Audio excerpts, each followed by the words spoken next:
So Hindu బంధువులందరికీ నమస్కారం అండి. సో ఈ వీడియో చూస్తున్న ప్రతి ఒక్కరికి కూడా నా ధన్యవాదాలు తెలియజేస్తున్నాను. సో ఇంపార్టెంట్ అయిన వీడియో మీ ముందుకు తీసుకొని వస్తుందండి. ఇక్కడ మా అన్న ఉండడు. అన్న ఒక తల్లి మా పెద్దమ్మ చాలా కష్టపడి ఆయన కుమారుని చదివించి మంచి ఒక మాస్టర్ కోర్సు చేసి ఆయన బెంగళూరులో ఉంటాడు.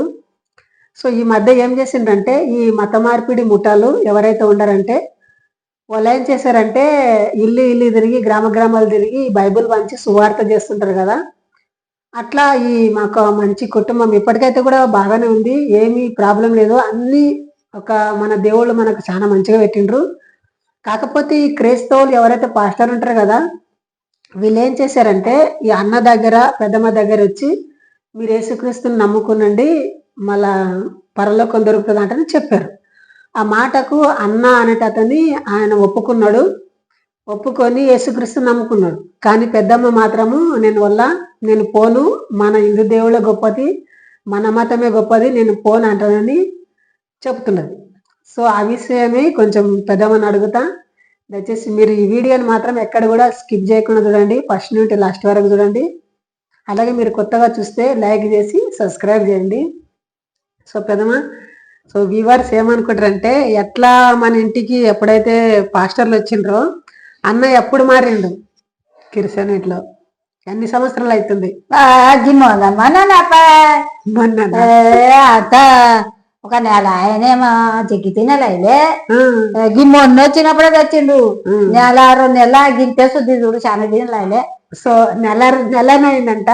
నెల రోజులకే అంత కన్వర్ట్ చేస్తున్నాడు. ఇప్పుడు నాకే ఫోన్ చేసి అంటున్నాడు, నువ్వు కూడా యేసుప్రభుని నమ్ముకో, దాంట్లో చాలా మంచి మార్గం ఉండదు, మంచి మనసు ఉన్నది అంటారు అని. అది నమ్మితే కూడా మాకేం సుఖం లేదు జవడం అవుతుంది. తల్లి కొడుకులకు అందరికి కిరెక్క నడిచింది. మంచిగా ఉంటే ఇప్పుడు ఇందులో ఉన్నప్పుడు ఇప్పుడు అంత మంచిగా ఎట్లా అంటుకుని ఉంటుంది. అవునపా దాంట్లో విన్నప్పటి నుంచి కిరికిరే ఉండదు. సో ఎంతగా చెప్పినా కానీ అన్ని వినరు వాళ్ళు. ఎంత మంచి మాటలు చెప్తే కూడా వినరు. ఎందుకంటే ఒక మనసులో నింపేస్తారు పాస్టర్లు. వాళ్ళు ఏమంటారంటే మీరు నమ్ముకున్న దేవుళ్ళు అన్ని సైతాను దేవుడు కాదా అంటారు. దానికి మనమే మనలే ఏమనాలే చెప్పు. ఎట్లనాలంటే వాళ్ళకు ఎంత చెప్పినా బైబిల్లో ఒక చరిత్ర ఉంటది. అక్కడ బైబిల్లో జరిగిన సంఘటన ఎవరికి తెలియదు. ఆ సంగతులు మాత్రం చెప్పరు. దాంట్లో ఏముంటదంటే ఒక మోసే అని ఉంటాడు. ఈ మోసే అంటున్న వ్యక్తి వేరే ఊరికి పోయి వీళ్ళ ఊరోళ్ళే ఆడ ఉంటారు.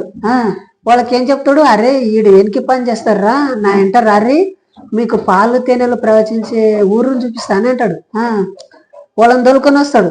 దొలుకొని వచ్చి అరండ అడవిలకు దొలకొచ్చి వాళ్ళకు ఆకలి అయితే నీళ్ళు ఇయ్యాడు. ఆకలి అయితే కూడా నీళ్ళు లేకుంటాయి, ధూప అయితే అన్నం లేకుంటది. ఆకలి అయితే అన్నం లేకుంటది, ధూప అయితే కూడా నీళ్ళు లేకుంటది. అసలు పరిస్థితిలో ఉంటారు.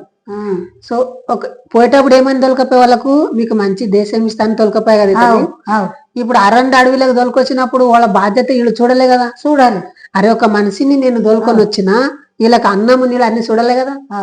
సో ఈ మంది ఏమంటారంటే మమ్మల్ని అరండ అడవికి తోలుకొస్తే ఇక్కడనేమో నీళ్లు లేవు, అన్నం లేదు, మరి మాకు ఎట్లా అంటున్నాని అడుగుతారు ప్రజలు. తోలుకొచ్చిన మనిషికి అడుగుతారు. తోలుకొచ్చిన మనిషి అడిగితే ఈ మోసే ఏమంటాడంటే దేవునికి ప్రార్థన చేస్తాడు. వాళ్ళు దేవుడు ఉంటాడు కదా యేసుక్రీస్తు, అతనికి ప్రార్థన చేస్తే అతను ఏమంటాడు, ప్రార్థన చేసిన వెంటనే అరే వాళ్ళు మూర్ఖులు ఉండరు, నువ్వు పక్కకు జరగంటున్నాని పాములన్నీ వస్తాడు. మిన్నుకెళ్ళి పాములను నిడిచి ఆ మందిని అందరినీ కరిచేసి చంపుతారు. అందరు చచ్చిపోతారు. మళ్ళీ ఏనికి అక్కడ నుండి తోలుక రావాలి. అరౌండ్ అడవిలో కష్టం చేస్తే కూడా చేసి మంచం ఇక్కడ అట్లా పెట్టారు. అంటే మళ్ళా అంత మోసం చేసేటంత ఇప్పుడు ఇది అంతే చూడుకోక. ఇప్పుడు నీవు చెప్పేది కూడా అంతే మోసం చూడు. ఇప్పుడు మోసం చేసి కలుపుకుంటున్నారు మనుషులని. ఆ పిల్లలు ఏం చేస్తుండయి, పారదానికి పోయి మా మూగోనికి అలవాటు అవుతుండయి. మళ్ళీ ఇది ఏమిది మోసం కాకపోతే ఏమిటి తప్ప, అది తప్పు. అట్లా పని చేయరా, అది అస్సలు అంటే అది మంచిదే కదా చూడాలని అడిగితే. అదే మా దాంట్లో మా బాలరాంకు ఇంకా నెత్తిల పట్ట పైన చెప్తే ఈనాడు మా చెల్లెలు కొడుకు కొత్తపల్లిలా కిరసనము ఆడ సంతుండది ఉమ్, ఆడ పోయి పెళ్లి చేసి వస్తుంది ఉమ్, చేసి వస్తే ఉండలు వేసిపాయ పిల్లలు బాగుండయి పెండ బాగున్నది అయితే వాడు పగల అయ్యి తాగి అందరిని కొట్టుడా అమ్మని కొట్టుడా అన్నని కొట్టుడా ఇక ఎవరైనా మందిలో పోయి ఏమని దొంగతాడు చేసుకుంటే ఓడొచ్చి ఓడిని కొట్టుడా అదే పిచ్చవతరం అయిపోయినాడు చూడు దాంట్లో పోయి ఇప్పుడు నువ్వు వచ్చి మీనికెళ్ళి ఇస్తే అందరు చచ్చిపోకపోయేదే చచ్చిపోయింది. అదే అవతారం చూపించిండు చూడు అదే అవసరం, దాంట్లో ఏమీ మంచిది లేదు. ఎవరు బాగుపడుతుండ్రు దాంట్లో పోయిన వాళ్ళు. వాడు